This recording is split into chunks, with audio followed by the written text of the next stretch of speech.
Coucou mes choup-choup, comment allez-vous aujourd'hui? Moi très bien, alors je suis désolée si je suis un petit peu dans le noir, hein, parce qu'il y a un orage qui approche, donc il fait tout nuit, enfin voilà, donc alors pourtant il est 15h, hein, mais bon bref. Pour ce mois-ci, en compte rendu lecture, j'ai lu tout ça.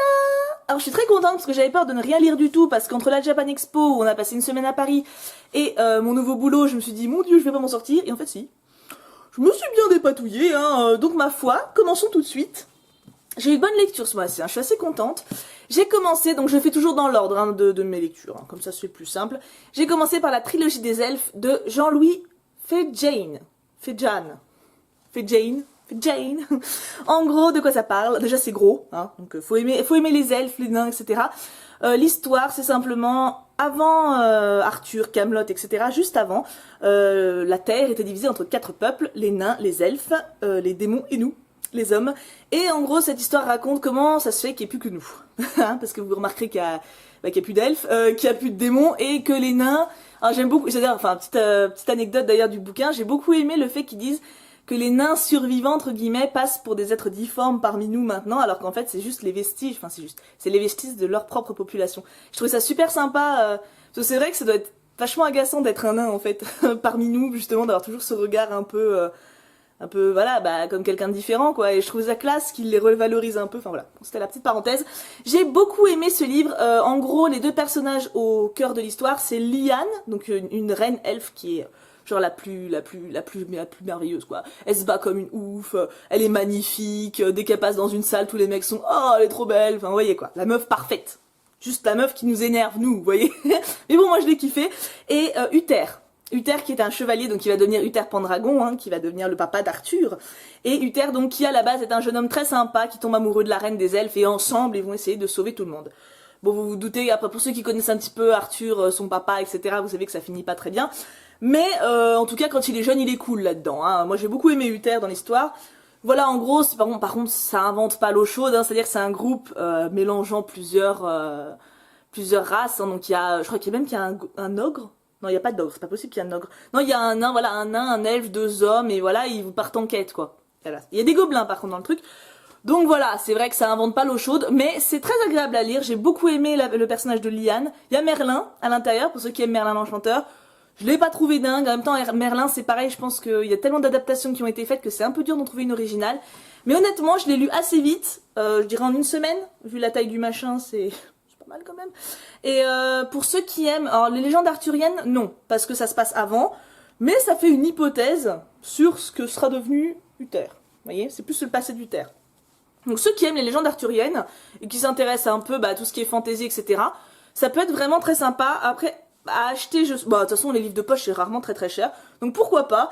Moi j'ai passé un bon moment. Je sais pas si je le relirai, hein, parce qu'il est un peu long, mais pour retrouver Lyanne, pourquoi pas, parce que j'ai vraiment beaucoup aimé Lyanne. De toute façon j'aime bien les personnages féminins, je dois dire. En général c'est plus mes coups de cœur. Deuxième bouquin, c'est la 25e heure que je m'étais acheté à la Japan Expo, d'ailleurs j'ai la dédicace. Alors, prestige, parce que vous allez voir quelque chose avec la lumière pourrie, mais bon, on va dire que oui. Alors je suis un petit peu déçue. Et ça m'embête parce que j'aimerais bien ne pas être un petit peu déçue parce que j'ai bien aimé l'auteur, enfin c'est lui là. Parce qu'on a papoté à la Japan et tout, il était cool, la couverture est magnifique. Mais non, c'est en gros l'histoire, alors bon bah vous voyez hein, la couverture, en gros l'histoire, bon c'est Paris en 1888 pardon, au moment de la construction de la Tour Eiffel, et des morts disparaissent. Donc il y a la tombe de Victor Hugo qui se retrouve, voilà, enfin qui a été vandalisée, enfin voilà, il y a des trucs qui se passent. Quand la police est enquêtée, bizarrement, il y a à nouveau des corps dans les tombes. Enfin voilà, c'est chelou, vous voyez, il y a un truc chelou. Et du coup, il y a 2 inspecteurs, enfin un inspecteur, genre c'est pareil, Sherlock Holmes. Hein, en gros, c'est le mec asocial, désagréable, mais brillant, qui fait son enquête. Et il est suivi par un petit bonhomme grassouillet, gentil, qui cause avec tout le monde, qui remplace Watson. Voilà, hein, c'est pas super original. Donc déjà ça m'a agacé. Ensuite, je dois avouer que le style est un peu lourd. Par exemple, bah, le fameux inspecteur qui sait tout, là, le Sherlock Holmes en puissance, il a plein de surnoms. Du coup, vous savez, c'est un peu comme quand on lit un livre. Alors, je vais vous donner un exemple. Par exemple, je vais vous dire, il y a du vent dehors. Pour éviter la répétition, juste après, je vais dire, donc, il y a du vent dehors. La brise est forte aujourd'hui. Mais l'azur est vivifiant, donc on devrait pouvoir sortir quand même. Vous voyez, c'est lourd. voyez, j'ai envie de dire, c'est bon, on sait que tu parles du vent, arrête avec ça. Voilà, bah là c'est un peu pareil. L'inspecteur, il a tellement de surnoms qu'à un moment j'ai envie de dire, non mais appelle-le par son nom, basta, tant pis pour la répète, parce que c'est chiant. Vous voyez, ça fait trop lourd. Et il fait ça pour pas mal de choses. Il y a aussi quelques termes que parfois il emploie, juste pour faire un peu scientifique, j'ai l'impression, ou du coup c'est pas spontané. Par exemple, voilà, c'est comme, vous savez, le nouveau vocabulaire de l'éducation nationale. Par exemple, un élève, ça se dit un apprenant.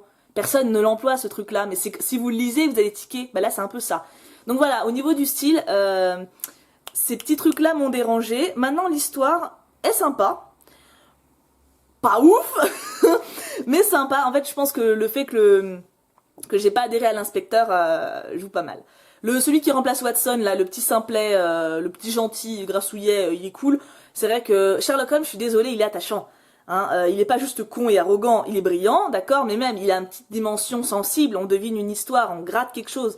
C'est pas juste un con, vous voyez, il y a quelque chose derrière. Lui, alors, on nous donne des petites pistes pour s'attacher, mais non, moi ça me... La fin est très surprenante, la fin m'a bien plu. Et c'est vrai qu'il y a une suite, il y a un deuxième tome qui d'ailleurs a une couverture tout aussi sublime, voire plus sublime encore. Donc peut-être que je l'achèterai quand même parce que j'ai envie de savoir le fin mot de l'histoire par rapport à ces corps qui disparaissent, parce que oui, non, on n'a pas la réponse à la fin. Enfin, on a une piste, enfin si, on sait pourquoi, mais c'est pas résolu du tout. Hein. Donc voilà, ça fait beaucoup pour juste qu'à la fin on nous dise, bon bah voilà, en gros c'est ça, mais démerde-toi quoi. Voilà. C'est pas... Voilà, peut-être que je lirai le second, pour voir la fin, mais c'est vrai que les caractères des persos, surtout l'inspecteur quoi. J'ai beaucoup de mal comme ça avec les clichés qui reviennent et qui n'apportent rien de plus par rapport à l'original. Genre le personnage de Sherlock, il est assez emblématique sans qu'on en fasse d'autres. Vous voyez, c'est un peu comme la demoiselle en détresse ou comme la femme balèze. Voilà. Donc oui, celui-là c'est un petit peu ma déception. J'ai eu un peu de mal à le finir, c'est peut-être pour ça que j'ai... Bah celui-là, il a dû me prendre 15 jours. Alors qu'il est plus petit que l'autre, hein, vous voyez. J'ai vraiment eu du mal à m'y remettre... Je traînais des pieds pour le lire, quoi. Et en gros, bah ça, je l'ai lu en une semaine. Voilà. Alors ensuite, un gros coup de cœur. On change complètement de registre. C'est Coup de foudre à Austinland. Ça, je l'ai acheté à Nose, vous savez, la petite boutique discount, à 2 €. Et j'ai adoré. Je l'ai lu en une soirée. C'est très léger, c'est super agréable. En gros, bah c'est une miss de mon âge. Hein, on va dire de 30 ans, hein. J'ai pas 30 ans, j'en ai 27, mais bientôt mon âge. Donc en gros, bah, elle arrive pas à trouver un mec avec qui se poser. À chaque fois qu'elle se met dans une relation, ça part en, voilà, elle arrive pas, elle est pas attachée, elle s'en fout. Et elle adore Mark Darcy dans Orgueil et Préjugés, donc de Jane Austen. Alors déjà, si vous n'avez pas lu ou vu de Jane Austen, je vous le conseille vraiment. J'ai peut-être plus adhéré quand même à la série télé qu'au style littéraire, mais c'est incontournable. Ne serait-ce que pour vous foutre de la gueule des filles qui lisent ça et qui en parlent, etc. C'est incontournable et c'est vrai que ça fait du bien quand même de rêver un peu par rapport à ça. Voilà, c'est un cliché, hein, la fille qui regarde Mark Darcy en mangeant sa glace, voilà, bah elle c'est ça. Cette meuf est un cliché, mais c'est un cliché attachant. Et voilà, comme je disais justement, ça reprend un cliché mais elle apporte un petit truc, elle a sa propre personnalité. Elle a vraiment un côté attachant. C'est vraiment une nénette, on a l'impression d'être sa copine, quoi. Et donc elle se fait offrir un voyage à Austinland. Donc Austinland, c'est un peu comme un club de vacances, si on veut, mais sur le thème de Jane Austen. Donc tout le monde est déguisé, tout le monde doit jouer le jeu, en gros, et parler comme à l'époque, flirter comme à l'époque, danser comme à l'époque au bal. Donc elle, au début, elle se sent un peu ridicule, puis elle se prend au jeu. Et donc après la question est, est-ce qu'elle va trouver l'amour là-bas? Est-ce qu'au final ça va lui apprendre que non, l'amour c'est pas comme ça que ça marche, hein, voilà. Donc ça je vous spoil pas pour si vous voulez le lire. Mais je l'ai lu en une soirée et ça m'a fait beaucoup de bien, surtout après l'inspecteur chelou là. Mais vraiment, en plus il se lit très rapidement. Je pense que si je l'ai lu à 2 €, vous devrez le trouver pas trop cher non plus. C'était une bouffée d'air frais et ça m'a fait du bien. Ça m'a fait du bien et c'est touchant, c'était touchant. Puis moi, j'aime beaucoup Jane Austen. J'aime beaucoup Jane Austen. Moi, je préfère Raison et Sentiment qu'à Orgueil et Préjugés. Ça, c'est pour les experts, n'est-ce pas? J'avoue qu'Orgueil et Préjugés, moi, j'arrive pas. Marc Darcy m'agace et la nénette, là, elle m'agace aussi. Donc, comment s'appelle la fille d'Orgueil et Préjugés? Comment elle s'appelle? Bah mince alors. En plus, elle en a parlé 500 fois dans le truc. Elisabeth Bennett. Miss Bennett. Voilà, donc ouais, moi je préfère Raison et Sentiment. J'avoue que plus pour le caractère des héroïnes d'ailleurs qu'autre chose. Mais Orgueil et Préjugés est cultissime, voilà. Donc si vous connaissez pas Mark Darcy, il faut que vous voyez Orgueil et Préjugés pour connaître une des références fantasmiques du monde entier, voilà. Ensuite, en parlant de clichés, mais bon, c'est un bon cliché, j'ai lu Le Feu de la sorcière de James Clemens. En plus je le lis 2 fois quoi. Alors ça, déjà un petit truc qui m'agace, c'est ça là. C'est collé, genre c'est incrusté dans la couverture. L'illustrateur, il doit être dégoûté, quoi. Le mec, il s'est fait chier à faire une couverture magnifique, et t'as ce purée de trucs, là, c'est minable. Bref, ça, c'est cliché, mais c'est cool. En gros, qu'est-ce que c'est? C'est un peu compliqué à résumer. Elena, donc c'est cette jeune fille, sauf que dans l'histoire elle a 12 ans, hein, enfin 14 ans, enfin elle est piote quoi, hein, là elle fait beaucoup plus nénette. Elle a une main, à un moment elle est dans les champs avec son frère aîné, il cueille des fruits, puis elle voit qu'elle a une main qui devient rouge, donc elle comprend pas. Et en fait c'est le pouvoir de la sorcière qui s'est déclaré en elle, donc donc suite à ça, il y a des espèces de démons qui vont venir pour essayer de la choper.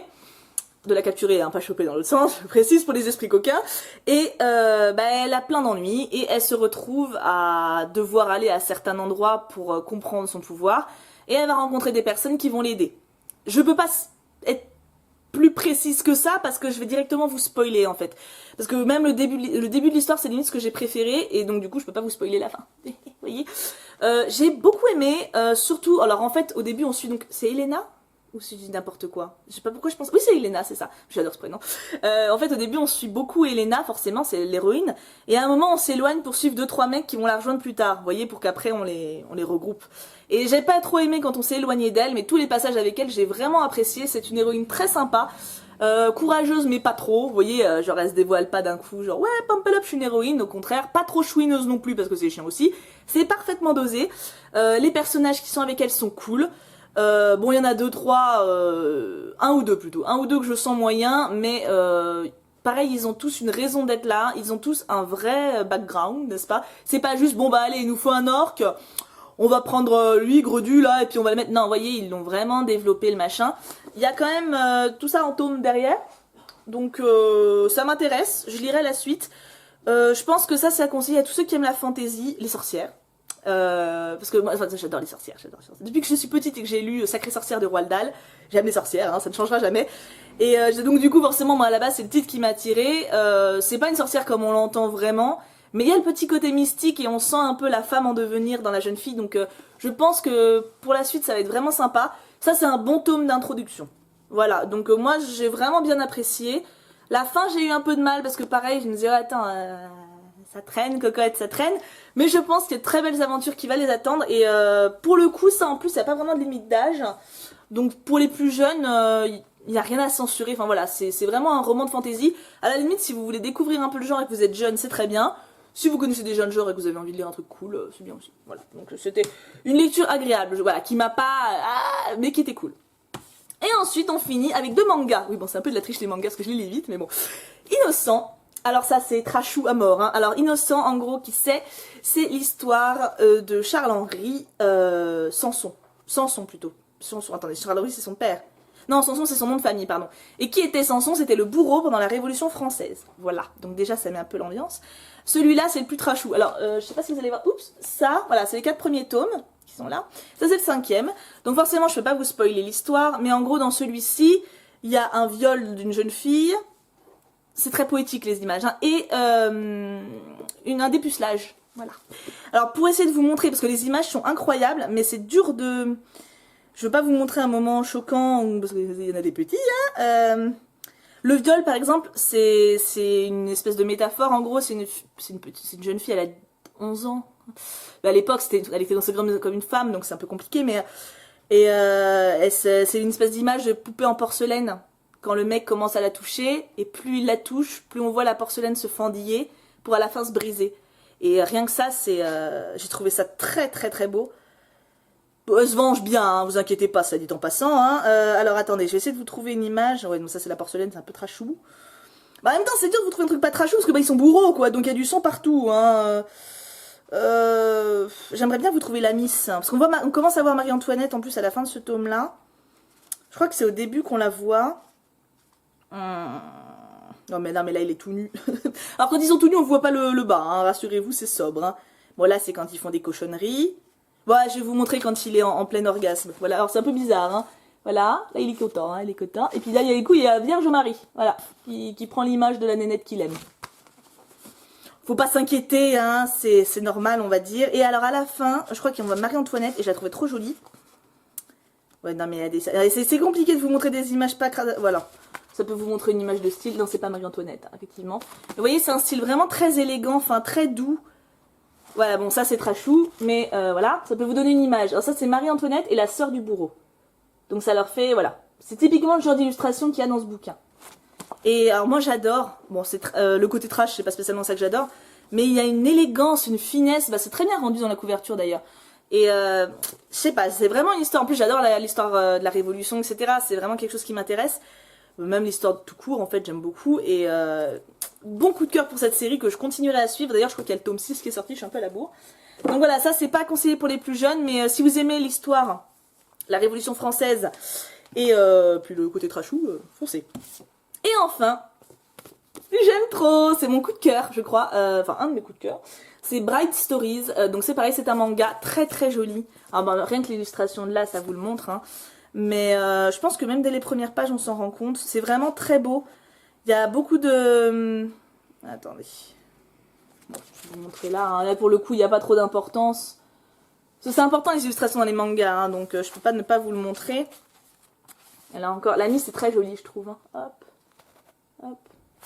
Alors en gros, l'histoire c'est quoi? Bah, c'est tout simplement cette jeune fille, donc qui a 20 ans, Amir, elle s'appelle, il me semble, et qui a été mariée à un jeune garçon d'un autre village qui a 12 ans. Donc le tome commence, il n'y a pas d'histoire de mariage arrangé, forcé, tout ça. Hein. En gros, l'histoire commence, elle est déjà dans ce village et elle s'entend très bien avec tout le monde. Elle commence, elle découvre de plus en plus son mari, enfin son petit mari du coup. Et enfin voilà, elle découvre la vie de là-bas, elle est accueillie à bras ouverts, enfin tout va vraiment bien. Et en fait, l'intrigue c'est quoi? C'est que sa famille de base se disent que finalement ce mariage il est pas si avantageux que ça, qu'il y a plus avantageux ailleurs, donc ils voudraient la récupérer. Et donc, à mon avis, c'est le début des embrouilles, voilà. Donc alors ça, c'est vraiment un tome d'introduction. Il y a l'histoire, la trame enfin, l'intrigue qui est mise en place. On la voit découvrir un peu son entourage, etc. J'ai adoré, tant pour l'histoire, les personnages qui sont super attachants et le cadre de vie. On a vraiment l'impression de vivre avec eux, ils suspendent des tapis au mur pour faire les décos, etc. Enfin, c'est super immersif et j'avais vraiment pas envie que ça s'arrête, donc ça c'est sûr, à coup sûr, mais à 200 millions de pourcents, que je m'achèterai la suite. Voilà. Donc en gros, c'était un bon mois. Alors pas forcément des révélations de ouf. J'ai pas lu un livre qui m'a fait me dire waouh, c'est pour ça que je vis, vous voyez. Mais des belles découvertes et des bons moments. Donc ma foi c'est l'essentiel. Hein. Alors n'hésitez pas à me dire vous, déjà s'il y en a dans tout ce que j'ai lu qui vous intéresse. S'il y en a que vous vous dites jamais de la vie je lirai un truc pareil. Et ce que vous avez lu vous, parce que c'est très important, ça me donne des idées. En tout cas je vous fais d'énormes bisous. J'espère que cette vidéo vous aura plu. Moi en tout cas ça m'a fait plaisir de la faire. Je suis contente d'avoir réussi à tenir et d'avoir lu tout ça en un mois. Je suis contente. J'étais pas sûre mais j'étais contente. En tout cas je vous fais d'énormes bisous. Je vous aime extrêmement fort. On se retrouve demain pour une vidéo courrier et une vidéo ouverture Pokémon. Je vous aime de tout mon cœur, gros bisous tout plein et on n'oublie pas, Pouka Pouka Pouka.